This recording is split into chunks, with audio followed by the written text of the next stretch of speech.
Saying pull the trigger, the killer's done, masturbates to memory. You just gave me 40 years. Sir? Yes. You just gave me 40 years. Well, guess what? So, what's this?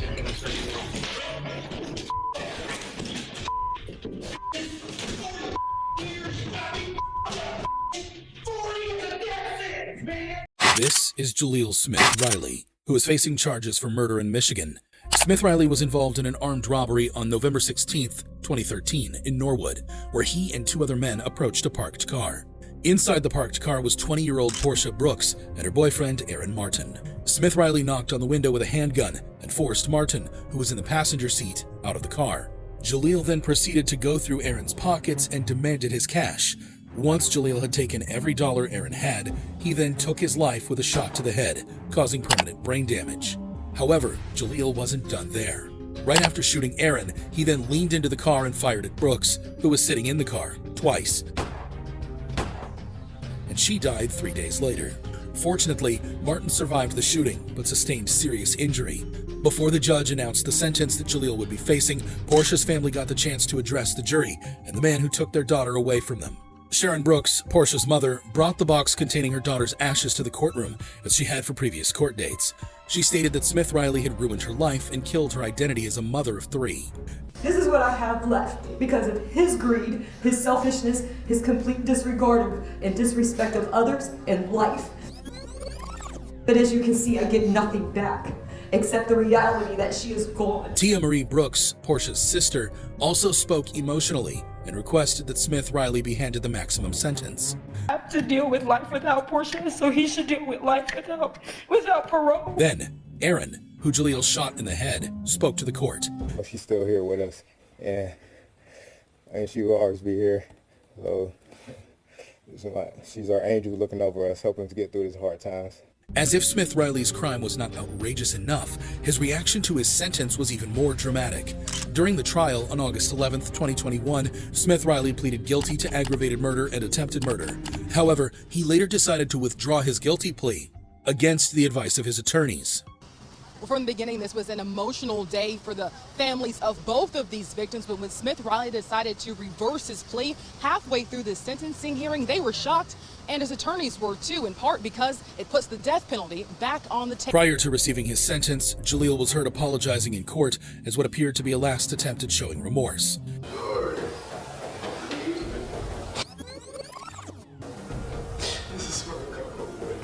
Additionally, Jaleel's attorney made a final attempt at saving face. And he knows that he can't go back in time and undo what he did. Despite the tears and the apologies, Judge Charles Kubicki, presiding over the case in Hamilton County Common Pleas Court, denied Smith Riley's request and sentenced him to life in prison without the possibility of parole. The 23-year-old monster that is currently rotting behind bars collapsed to the floor of the courtroom upon receiving his sentence. Smith Riley also received an additional sentence of 11 years for a related attempted murder charge. However bad you think Smith Riley's case was, it can't be compared to the infamous case of TJ Lane. This is TJ Lane, who's facing charges for multiple murders in Ohio. TJ Lane was a convicted American murderer who gained notoriety after committing a horrific crime at Chardon High School in Ohio. On February 27, 2012, the Ohio Police Department responded to multiple calls from teachers and students that there was an active shooter in the building. High school, we had shots fired, gunshots, multiple gunshots. 911. High school, we need police up here. Was there someone in the building with a gun? According to police reports, Lane entered the school and headed to the cafeteria. It was here that TJ Lane opened fire and killed 3 students and severely injured 3 others. 6 people got physically harmed at the hands of TJ Lane that day, but hundreds, if not thousands of people left Chardon High School on February 27, 2012, with intangible pain that will last through eternity. Glances of your friends laying all over the place, there's blood, there's people screaming, everybody's running in different directions, and you're just trying to get out. I saw a kid holding a gun pointed towards a group of kids. Do you remember the look on the gunman's face? I never looked at his face, I just looked at the gun. I still can't think about it all because it's just so scary. Lane's actions sent shockwaves through the community. He was swiftly apprehended and charged with 3 counts of aggravated murder, 2 counts of attempted aggravated murder, and 1 count of felonious assault. As if the murders were not bad enough, Lane showed no remorse for his actions at the trial and refused to cooperate with his attorneys. Instead, he appeared in court wearing a t-shirt with the word killer written on it, and even gave the middle finger to the victims' families. During the sentencing hearing, Lane made a shocking statement. Satan pulled the trigger, the killer's done, masturbates to memory. The statement caused outrage and disgust, not only among the families of the victims, but also across the entire nation. The judge presiding over the case, Judge David Fury, described Lane's behavior as heinous, unprovoked, and senseless, and sentenced him to 3 life sentences in prison without parole. Lane didn't even bat an eyelid when he heard his sentence. He remained emotionless and unremorseful. Lane's behavior and reactions were likened to that of a psychopath. However, not every convict remained emotionless after hearing their sentence, like in the case of Ryan Stone. This is Ryan Stone, who is facing charges for going on a crime splurge throughout the nation, including kidnapping and assault, all of which was captured and broadcasted live by helicopters. The chase began after Stone hijacked a car with a 4-year-old boy inside and drove off, leading police on a dangerous pursuit that lasted more than an hour. During the chase, Stone drove up to 100 miles per hour and was reckless in every regard of the word. He's seen here overtaking an innocent civilian on the highway, throwing them out of the car before carrying on in the new vehicle. But that's not all. Watch here as he exits the highway, opens the car door at full speed, then slams onto the brakes right before crashing into another car parked in an intersection. Investigators believe this was a sorry attempt at another carjacking. Stone also crashed into several other vehicles during this chase, causing numerous injuries. At one point, he even came inches from taking out a policeman who was trying to place stop sticks on the highway. He eventually crashed the stolen car and attempted to flee on foot.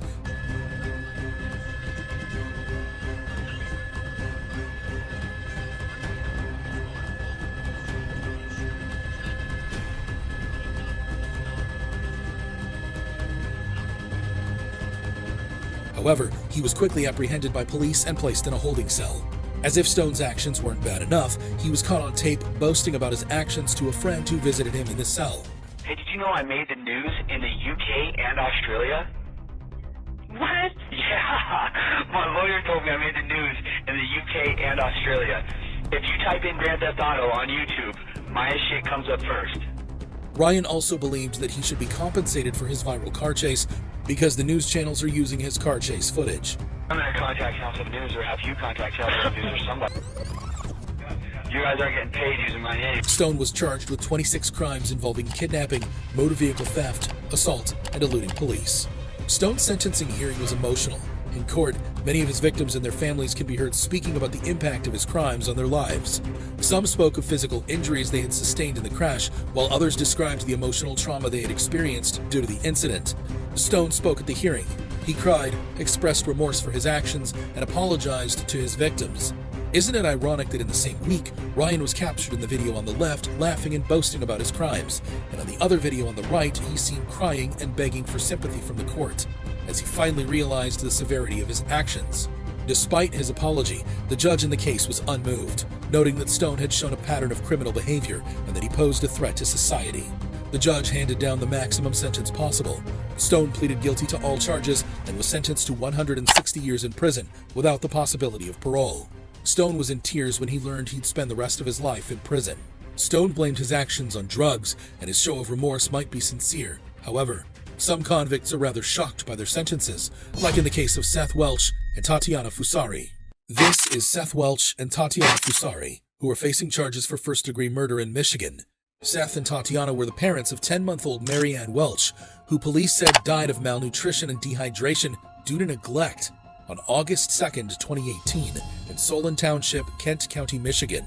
Child Protective Services had been involved with the family since 2014 after THC was found in the system of their firstborn child. Mary weighed only 8 pounds at the time of her death. Her parents refused to seek medical help, citing religious reasons and distrust of the medical system.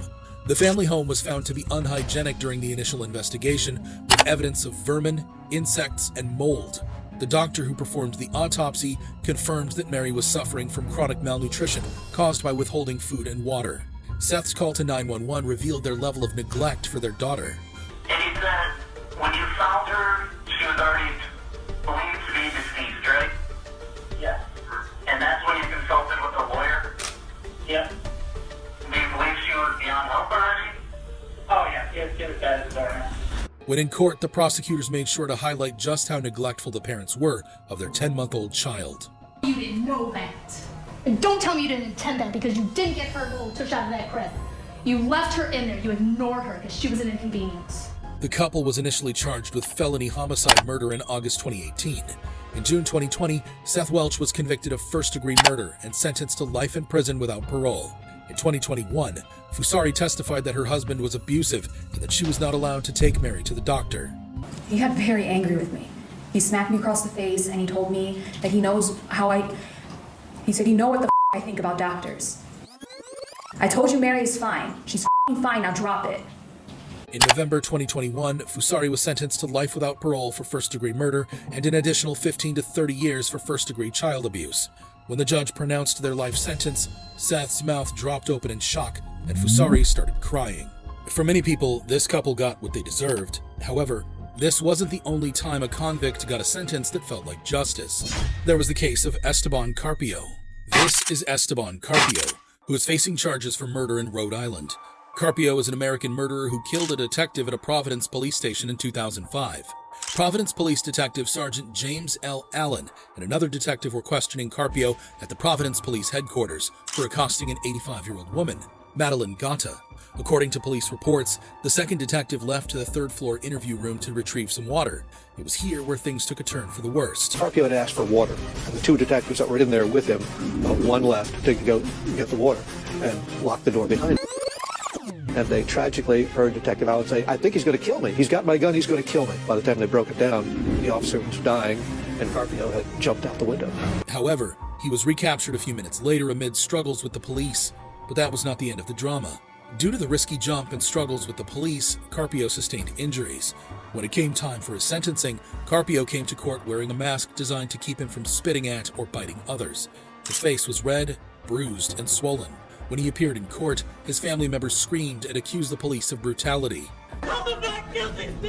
The family believed that they forced him to wear the mask to try and hide the brutal revenge beating they gave Carpio behind closed doors. In fact, Carpio's aunt went on live TV to say this. It's gross police brutality. He was mentally ill, and he needed help, and we couldn't get it. We tried and tried, and he didn't deserve this. However, Providence Police Chief Dean M. Esserman argued that Carpio's injuries were sustained when he jumped from the third-floor interview room and resisted arrest.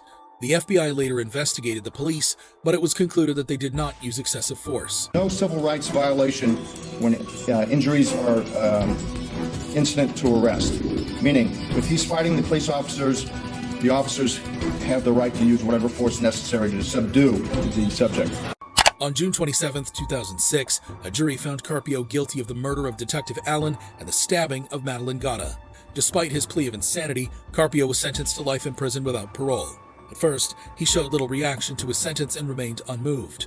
However, later, in an attempt to win over the jury, he was heard apologizing for his actions. Every day, I face the facts of what I did and what happened. Carpio claimed he was suffering from mental illness at the time of the crime, but the court didn't entertain the claims. However evil you think Carpio is, how does he compare to Kayla Mendoza, who tweeted this the same night she took two girls' lives in a deadly drunk driving crash? This is Kayla Mendoza. Ms. Mendoza, to two counts of DUI manslaughter. That's count 1 and count 3. How do you plead it? Who is facing charges for double manslaughter, among other charges, in Florida. The 20-year-old woman who was not licensed to drive was convicted of the murder of two women while drunk driving in Fort Lauderdale, Florida, on November 17, 2013. Before the crash, Mendoza went to a local bar with her manager and colleagues from her job, where she drank 2 fishbowl margaritas. A few hours later, Mendoza got behind the wheel of a Hyundai Sonata and drove the wrong way on the Sawgrass Expressway. Kayla hopped into her car and went speeding the wrong way down the freeway at more than 80 miles an hour. She collided head-on with another car, killing these two beautiful young women, Marissa Catronio and Caitlin Ferrante, both just 21. Mendoza was charged with 2 counts of DUI manslaughter while impaired, 2 counts of DUI manslaughter with an unlawful blood alcohol level, 2 counts of vehicular homicide, and 2 counts of driving without a license causing death. Mendoza's then-boyfriend owned the Hyundai Sonata involved in the crash and explained that the Too Drunk to Care tweet was directed toward him. The Too Drunk to Care tweet was for my boyfriend because he was upset I was out, hanging out with them and with Marcelo drinking because he wanted me to be home. The Ferrante and Catronio families filed lawsuits against Mendoza, her boyfriend, the T-Mobile store where Mendoza was employed, and the Tijuana taxi company. On May 4, 2015, 2 months after pleading guilty to 2 DUI manslaughter charges, Mendoza was sentenced to 24 years in prison. Mendoza was apologetic throughout the trial. When she heard her sentence, her apology and crying intensified. How much time passes, I'm gonna live with that in my heart every day. After her sentence, Mendoza will also serve 6 years of probation and is permanently banned from driving a motor vehicle. Mendoza's apologies and remorse showed that she may yet be saved. However, the same cannot be said for Adrian Dunn. This is Adrian Dunn, who is facing charges for murder in San Antonio. Adrian, an ex-convict, was sentenced for the murder of Raheem Tariq Charles. Police said that Adrian shot Charles in the back during a drug deal in a parking lot on July 16, 2012.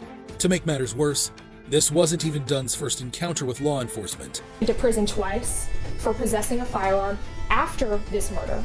He committed another shooting a month before this murder, and he's shown zero remorse. Prosecutors urged the jury to impose the maximum sentence, noting that Adrian had an extensive criminal history and had shown no remorse for the murder. Prosecutor Jason Goss can be seen here holding the hand of the victim's parents. Before arguing to the jury that a life sentence was necessary to prevent another family from suffering, as Charles' family had. Her son, who has to suffer, and this family who has to suffer because of the defendant. And that's why we're asking you for a life sentence. If you thought the crimes were horrendous, wait till you see how Adrian reacted to his sentence. Throughout the trial, Adrian showed no remorse and couldn't have been less concerned. He was found guilty of the crime. Still, his attorney argued that a sentence of 35 to 40 years would be more appropriate. His reasoning? Don't give Adrian a chance to go into prison and try to make something of himself so that when he gets out, if he ever gets out, he can try to be an asset to our community. However, the jury deliberated for just 2 hours before returning with a sentence of life in prison. As the jury's decision was read out, Adrian began to fight with Bexar County Sheriff's deputies, attempting to escort him from the courtroom. Dunn's behavior was marked by profanity and outbursts. He was eventually subdued and removed from the court. Adrian's case can be termed a drug case gone bad. However, while he remains stoic and combative, there are other convicts who break down in court and feel genuine remorse for their actions, like in the case of Ellis Nelson Ortiz Nieves. This is Ellis Nelson Ortiz Nieves. The bruises, some of the bruises were in the shape of a belt buckle. Man, I ain't gonna let you, mate. I ain't gonna let you sit here and say no crazy shit about me, man. No, man, because he's saying shit he don't even know, man. He was facing charges for the murder of an infant in Michigan. The cause of death was physical abuse, which was later ruled as murder. The 4-year-old boy, Giovanni Mejias, was the son of Ortiz Nieves' girlfriend, Sonia Hernandez. Sonia claimed she had no involvement in the crime. However, her neighbor had a different side of the story. Sonia was well aware. She was well aware of what was happening because she told him that was his responsibility to whoop them. Ortiz Nieves denied abusing the boy, but the judge and prosecutors believe his beating the child resulted in his death. Kent County deputies reported that when they arrived at the Gaines Township trailer, where Ortiz Nieves was left to care for several children under 11, it was here that they found Giovanni left on the kitchen floor. An autopsy showed that Giovanni died from internal bleeding caused by an abdominal tear, which would have been caused by an adult, not a child. During the trial, Kent County Circuit Court Judge Mark Trusock can be heard condemning Ortiz Nieves' actions, reprimanding him in very strong words, and insisting that he should never be allowed out of prison. You are the lowest form of human life that I've been able to observe or see. That you committed this murder and that you beat this little boy to death. The judge described the injuries suffered by Giovanni before his death, causing Ortiz Nieves to become upset and struggle with deputies, who had to remove him from the courtroom. You had put cigarettes out on this poor little child. There was evidence of that from the pictures. Anybody says anything back there?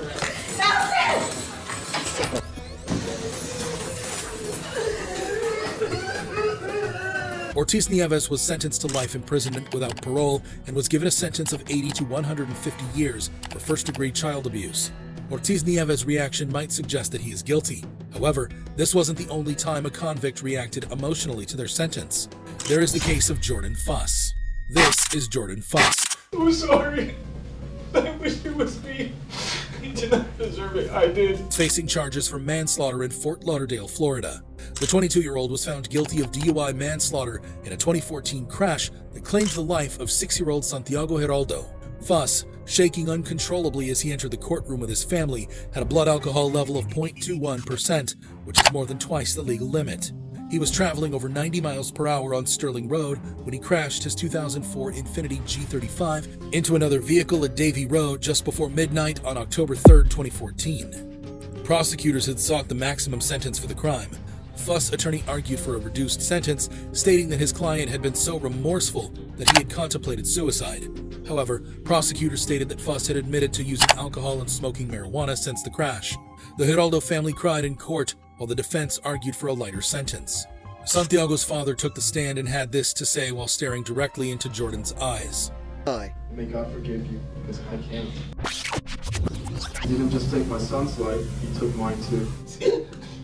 During the trial, Fuss can be seen apologizing to the victim's family in tears. I'm sorry. I wish it was me. He did not deserve it. I did. He also expressed his love for his family members and girlfriend, whom he met online after the crash. Then came the verdict as Jordan was sentenced to 14 years in prison. Court imposes the lowest permissible prison sentence allowable by Florida's Criminal Punishment Code, 14.625 years. He continued crying as he learned his fate. I love you guys so much.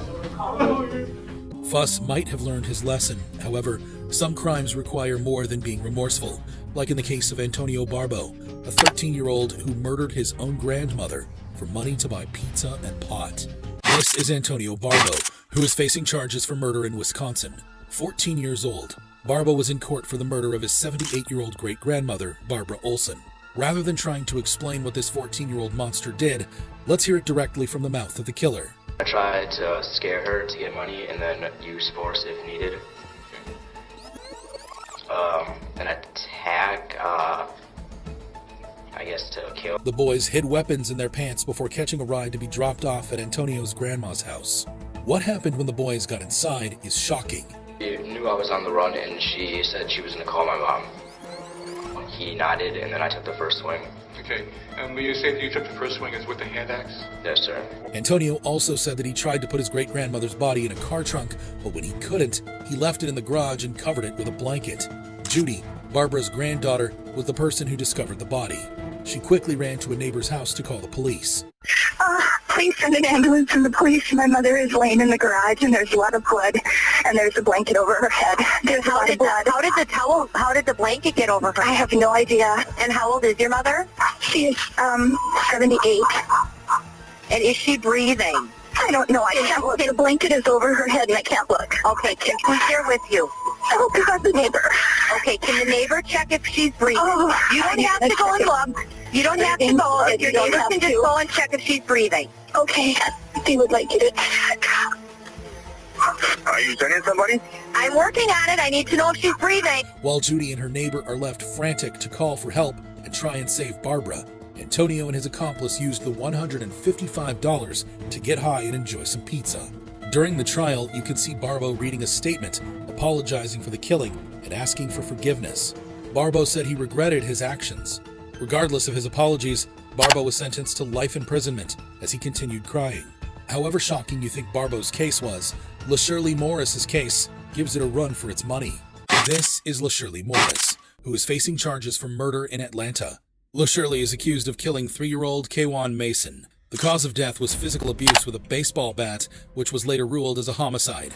The incident occurred October 21, 2017, when Morris beat the boy as punishment. But what punishment could be so severe that a child is beaten to death?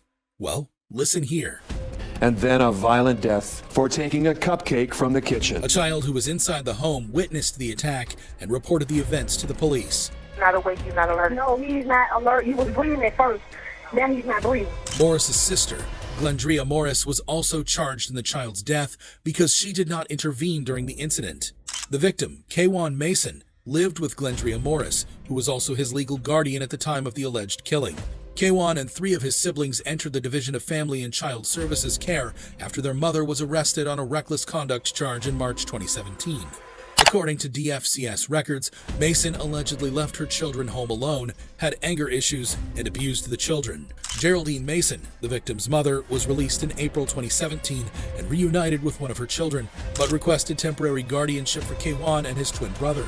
According to DFCS records, In court, the 911 call LaShirley made showed that the baby was already dead before first responders arrived. LaShirley Morris was found guilty of murder, aggravated assault, and cruelty to children charges and was sentenced to life in prison with the possibility of parole after pleading guilty to murder. LaShirley's actions were horrible. However, Hoskins' reaction seemed to top it.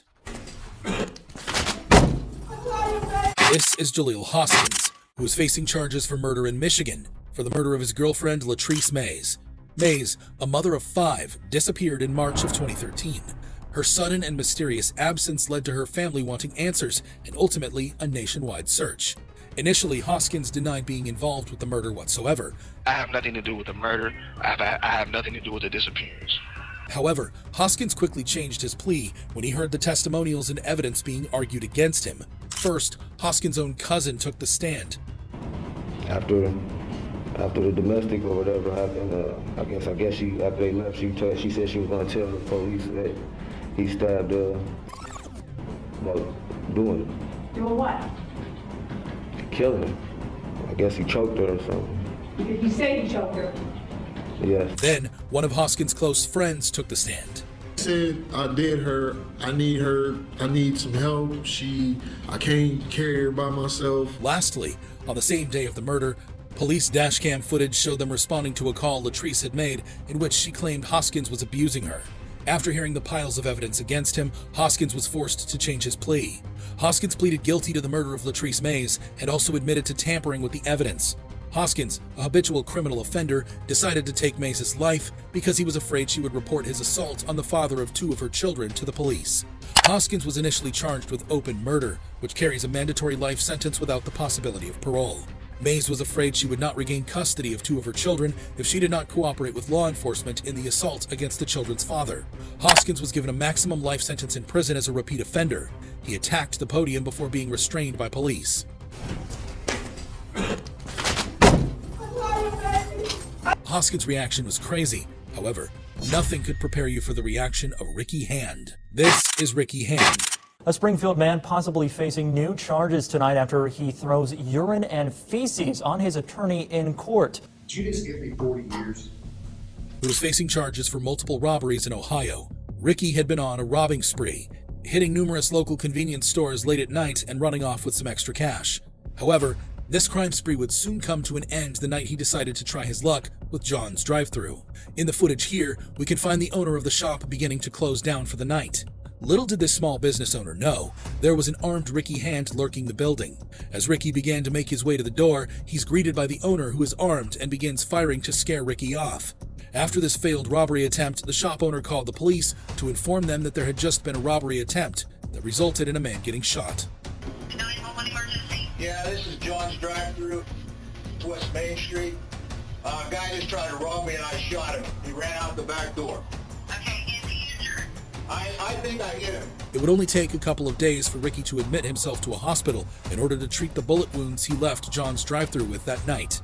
It was here police arrested and questioned him about that night. I did try to rob John's drive-thru. You got shot 3 times. I did a crime, I ain't gonna lie. I just wanted to. When the case took to the courtroom, Hand was sentenced to 40 years. The reason the judge gave Ricky such a long sentence is because they were also able to prove he was guilty for carrying out a string of robberies across Springfield, Ohio. Hand lost it when he heard that he would spend decades in jail. Hand reached for bottles of his own excrement and urine, which were hidden in an arm sling, and threw it at his lawyer in court. You can see Hand reach for the bottles of filth.